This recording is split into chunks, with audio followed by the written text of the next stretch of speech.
بسم اللہ الرحمن الرحیم۔ السلام علیکم میرے پاکستانیوں۔ بہت سارے میرے دوست پاکستان کے اندر جو ہیں وہ مجھ سے پیار کرنے والے، مجھے چاہنے والے مجھ سے سوال کرتے ہیں کہ آپ محترمہ بینظیر بھٹو کی بہت تعریف کرتے ہیں، جبکہ آپ کا تعلق پی ٹی آئی سے رہا ہے اور پیپلز پارٹی نے ملک کے اندر اتنی کرپشن بھی کی ہے۔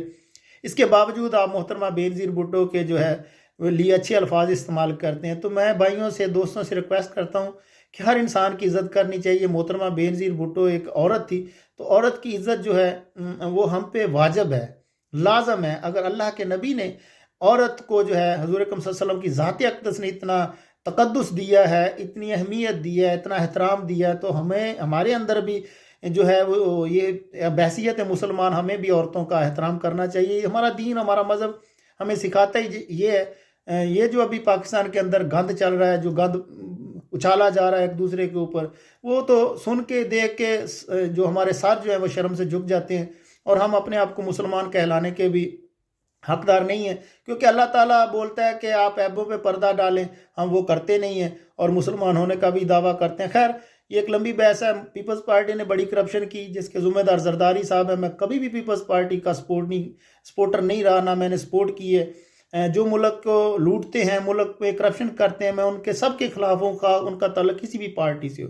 محترمہ بینظیر بھٹو کی میں عزت رسپیکٹ اس لیے کرتا ہوں، ایک تو پوری دنیا ان کو لیڈر مانتی تھی، اور پھر وہ واحد لیڈر تھی جس کے ہاتھ میں غریبوں کی استعمال کی چیزوں کے بل ہوتے تھے، آلو کا، پیاز کے ریٹ کا، اور گھریلو سامان کی جو چیزیں جو گھر میں غریب استعمال کرتے ہیں ان کے ریٹس اس کے اوپر لکھے ہوتے ہیں، جو لسٹ ہر اجلاس کے اندر اس کے ہاتھ میں ہوتی تھی، اور وہ پوچھتی تھی کہ اس کا ریٹ کیوں بڑھ گیا، اس کا ریٹ کیوں بڑھ گیا۔ ایک تو اس وجہ سے میں ان کی جو ہے ہمیشہ رسپیکٹ کرتا ہوں اور ان کی تعریف کرتا ہوں۔ دوسری ایک مین وجہ جو ہے وہ جو آپ سن کے آپ بھی حیران ہوں گے کہ جب پیپلز پارٹی کی حکومت تھی تو اجلاس کے اندر زرداری نے جو ہے وہ محترمہ بینظیر بھٹو سے کہا کہ یہ جو لاہور کے اندر حضرت علی کرم اللہ وجہ حضرت علی حجویری رحمۃ اللہ علیہ، جن کو لوگ داتا صاحب کہتے ہیں، یہ جو ان کا مزار ہے اس کو گرا کے یہاں پہ شاپنگ سینٹر بنائے جائیں، شاپنگ مالز بنائے جائیں۔ تو محترمہ بینظیر بھٹو جو ہے وہ غصے سے اٹھ کے کھڑی ہوگی۔ یہ حقیقی واقعہ ہے، حقیقت ہے۔ یہ پیپلز پارٹی کے اکثر لوگوں سے آپ پوچھ سکتے ہیں جو بڑے مین لیڈر ہیں، اگر آپ کی ان تک اپروچ ہے نہیں ہے تو میں آپ کو نمبر دے دوں گا، آپ ان سے پوچھ سکتے ہیں۔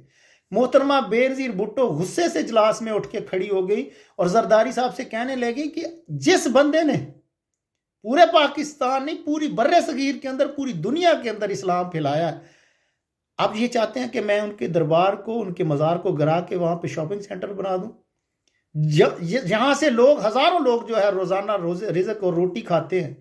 آپ یہ چاہتے ہیں کہ میں اس کو گرا کے وہاں پہ بزنس شروع کر دوں؟ دوسرا، پوری دنیا کے اندر کتنے بھی بزنس ہیں، ان سے کتنے لوگ کھاتے ہیں، کتنے کو ان کے روزگار وہاں پہ لگا ہوا ہے، یا کتنے کو لوگ وہاں سے رزق کھاتے ہیں؟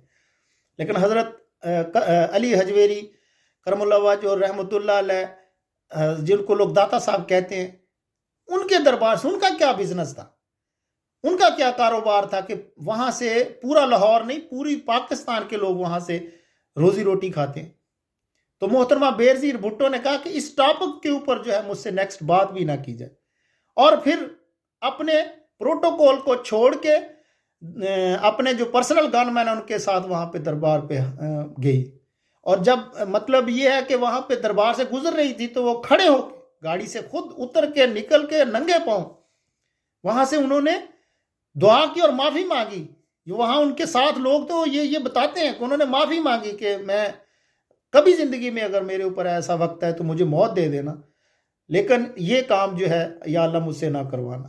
تو اس وجہ سے میں محترمہ بینظیر بھٹو کی جو ہے بہت زیادہ رسپیکٹ کرتا ہوں کہ جو بزرگان دین کا خیال رکھنے والی عورت ہے، اس کی آپ تعریف نہیں کریں گے؟ اور ہمیں بھی چاہیے کہ ہم بھی اللہ کے، جنہوں نے اسلام پلایا، بزرگان دین ہے جنہوں نے دین کے لیے بہت ساری خدمات انجام دی ہیں، ہم تو ان کے پاؤں کی خاک بھی نہیں ہیں، ان کے برابر بھی نہیں ہیں۔ ان کی رسپیکٹ، ان کی عزت ہمارے لیے واجب ہے۔ Thank you.